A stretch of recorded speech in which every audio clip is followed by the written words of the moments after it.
हुजूर के विसाल को तीसरा दिन था। हजरत मौलाए कायनात शेर खुदा अलीउल मुर्तज़ा रज़ी अल्लाह ताला अन्हु फरमाते हैं, बड़ी तकलीफ थी, बड़ा गम था, दुख अभी ताज़ा था। मैं हुजूर की कब्र अनवर से थोड़े से फासले पर बैठा था। इमाम कुर्तबी ने इसको लिखा है। तो कहते हैं एक शख्स आया और मुझसे आके पूछता है कि नबी पाक अलैहिस्सलाम कहाँ हैं। कहते जो कि जख्म ताज़ा था, 3 दिन गुजरे थे, तो मैं रो पड़ा। मैंने कहा वो जो सामने मज़ारे पुरअनवार है ना, कब्र अतहर, वो मेरे नबी पाक की है।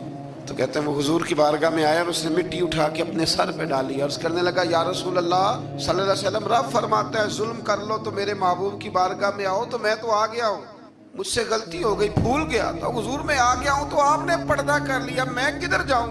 हजरत अली फरमाते हैं वो इस दर्द से रोया कि मैं भी रो पड़ा। आप फरमाते हैं मुझे अल्लाह की इज्जत की कसम, मैंने अपने कानों से सुना हुजूर की कब्र अनवर के अंदर से आवाज आई, ओ एराबी चला जा, अल्लाह ने तेरे सारे गुनाह माफ फरमा दिए।